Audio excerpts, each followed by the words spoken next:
Okay, so this next story is linked with the illegal demolition of some listed buildings. And, well, they're closer to you than they are to me. Could you possibly just explain what's happened? Yeah, what happened is that last year, Tower Hamlets Council in East London were warned that a property developer was leaving a group of Victorian houses that are listed Grade 2, so they had legal protection and are situated in a conservation area, were letting them fall into a dangerous and dilapidated state. And they were worried that they might be trying to find an excuse to get them demolished. These houses... It's just worthwhile just saying from the outset, that's often is a tactic that's employed, isn't it? I forgot what is it willful, has been alleged. Willful neglect, I think some people call it. Whereby if a building that's listed is dangerous, then that's a loophole by which it can be demolished. But anyway, I just decided to explain that. Yeah, no, that's absolutely right, and it's been alleged on many occasions that developers have done this because they want to have a clean slate. They don't want to be dealing with a difficult old building that they have to restore. They want to just clear a site and start afresh. There are even rumours of the mysterious fires that happen when vandals break in and that kind of thing. So anyway, Tower Hamlets were tipped off about this, and they didn't do anything, it would appear. And then over a weekend last year, these houses were actually demolished. And you look at the photographs that have been published in the local media, and we'll publish the links at the bottom of this piece.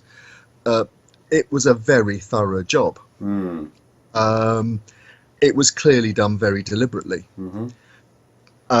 Now, the problem that the developer had was that they didn't have planning permission, and so the demolition was actually illegal.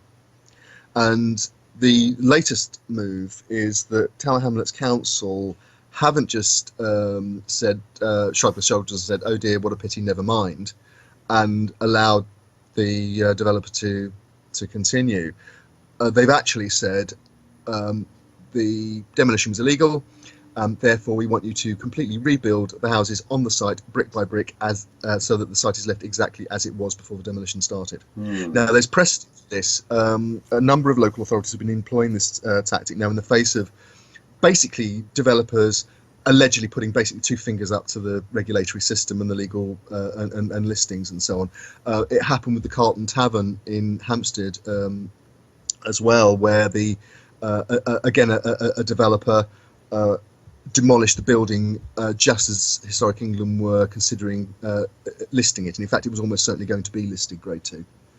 And they were also instructed to rebuild completely. The problem with this, though, is that the developers are now taking the council through the legal system to say basically that the penalty is disproportionate and unjust, and that there should be another solution. Essentially, a solution that would allow the demolition to stand, and they can get on with their building their wonderful new development. Well, and also presumably, this other solution would involve simply a payment, and this is something which I find, some sort of fine that they come up with, and this is something I find increasingly frustrating when it comes to the reckoning of the value of heritage and history. Is often it's given a monetary value. Sometimes this happens on a national scale when it comes to trying to reckon what the value of heritage tourism is, for example, for the UK or whatever. But it's at the root of Stonehenge, which we were talking about earlier in this. Well, it is absolutely, yeah. I mean, arguably one of the biggest problems facing the Stonehenge development is how it will affect tourism and therefore its value. And in this case, it's interesting how. I'm quite intrigued as well, actually, that they're not just saying that this was, as it were, illegal, but I think it was the local mayor who says that the demolition was immoral. And this idea of actually talking about heritage as, in that sense, more than just an asset on the books or a spot to go and visit. And I think it's worth pointing out as well that there's a particular resonance with these particular buildings, because the area where they were situated was very heavily damaged during the Blitz in 1940-41. Right. And so the sense that these buildings survived make them a memorial, if you like, a visible memorial for the buildings that have been lost through those acts of war in the 1940s. And also, so to have them now taken away over a weekend is seen as very insulting to the local community. Yeah, and also as well, they're an example of a bygone way of life. There are a couple of streets like that round near me, which very quickly illustrate how people lived at the height of industry here in the northeast of England. Very immediately, you get a sense of how people were living, and it looks like in this instance that the buildings are definitely distinct compared to the buildings that surround them. Absolutely. But it says here that the owners have been accused by Mayor John Biggs this week of causing or permitting the demolition and repeatedly refusing to give a credible explanation for their destruction during exhaustive inquiries by the council. The mayor said that they should be made to replace these properties like for like, brick by brick. But it's also interesting how, presumably, by the sounds of it, there was no... this feels like it's a price that developers are willing to pay. Given that they clearly hadn't prepared a story. They hadn't created a pretext for this demolition. They just demolished it, and so what if we have to go to a couple of inquiry, hearings or whatever. Yeah. We're going to make money when the buildings go up. Precisely. Town Hall spokesman said, "We believe such flagrant breaches of planning control should not go undeterred or without consequences." And I suppose that's kind of where we come to, is that how often are these consequences really effective? Because we do keep on hearing about these sorts of stories, and also actually we hear about them certainly across the Western world. So not that long ago, I think in Australia there was a news story of a fairly important building. I think it was a pub, a Victorian pub, being knocked down.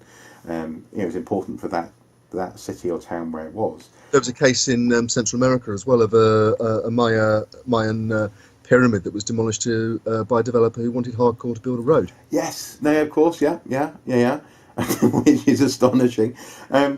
So, how often do these things actually have an effect? And also, can you think of any? Because someone actually asked on the RKC Facebook page, they asked whether or not there are any case studies where this has gone through, where someone's had to build something brick for brick.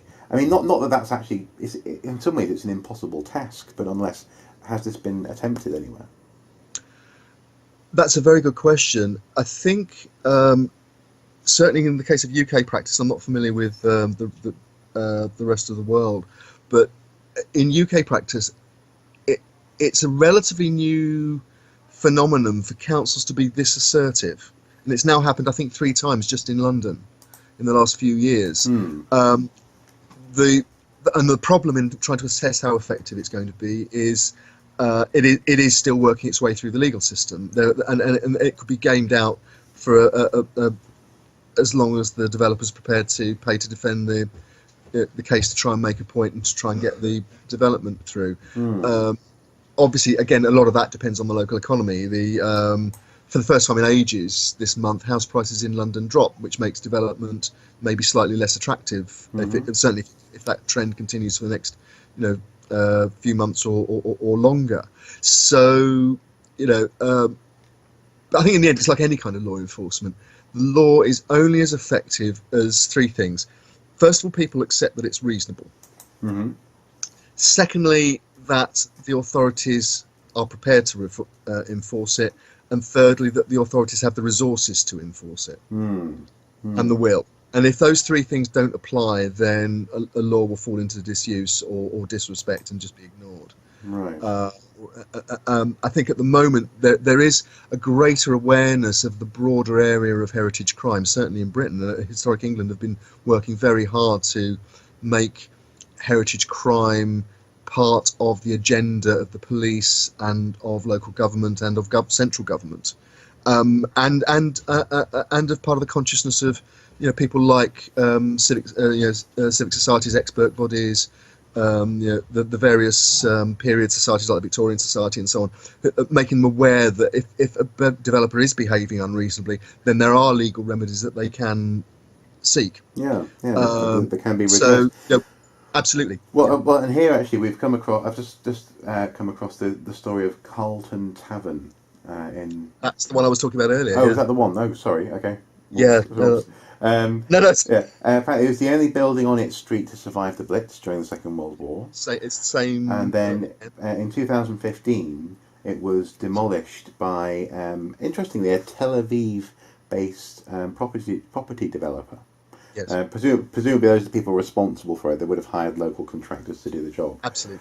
And looking at the history of this particular case, it's just in an effort just to see if this actually ever goes through. It says, 2015, Westminster City Council issued an unprecedented enforcement notice to recreate in facsimile the building as it stood immediately prior to its demolition.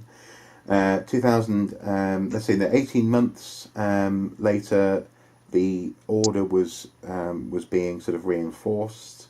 2016, in May, the company attempted to appeal the order, but both of the appeals were rejected, and extended the time allowed for rebuilding the pub to 24 months, so 2 years to do that. And then apparently, as of March 2017, surveys are underway on the site, and notices on the pub have been announced that the rebuilding process will be commencing soon. So it is entirely possible, it seems, to make this happen, but it looks like it looks like it's going to be a process to make sure it happens, I guess. And I think it's an interesting one if we look at it in a wider context. For example, the deliberate destruction of Warsaw in World War II by the Nazis was met by the post-war Polish government recreating the buildings that were destroyed. It was seen as you've done this to our country, to our community. Actually, it hasn't worked because look, it's Phoenix. It's risen from the ashes. These buildings are imbued with an identity an identity which represents the local community. In Warsaw, it's on a national level. In Hampstead and in Tower Hamlets, it's at a local level. But these buildings are more than just bricks and mortar that lose any meaning when they're just knocked into a pile on the ground.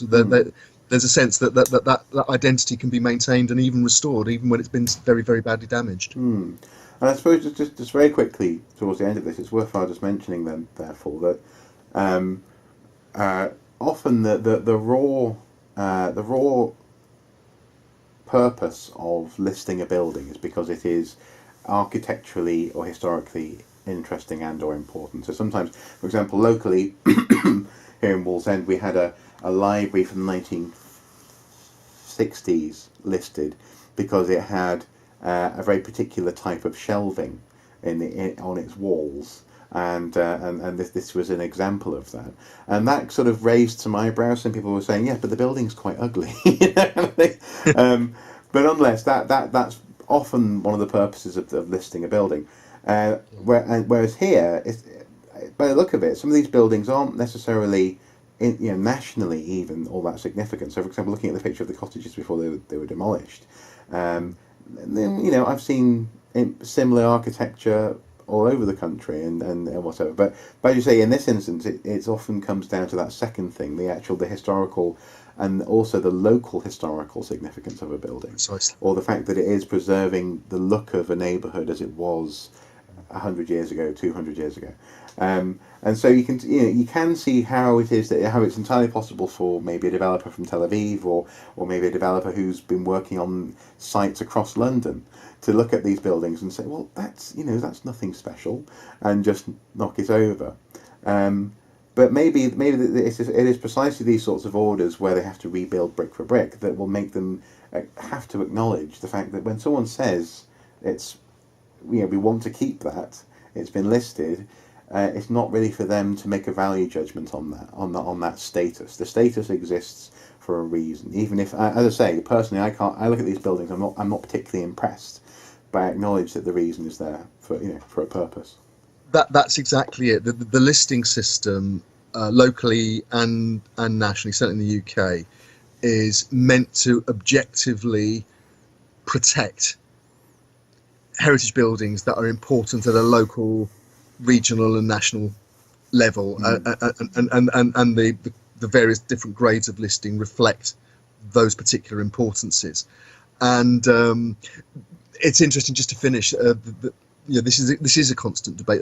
Again, while I was doing the prep for this podcast, I noticed a story that the 20th Century Society is concerned, and it's been written about in the latest edition of the Architects Journal, that the planning system isn't effectively protecting, and the listing system isn't effectively protecting the best modernist buildings, like the Students' Union building at Durham.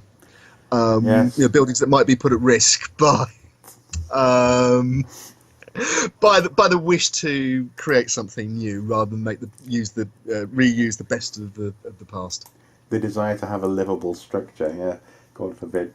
No, exactly, and that is exactly the point. That's exactly why the status must be respected, because individuals will disagree about the building. Absolutely, the status preserves the building, definitely. That's exactly the point.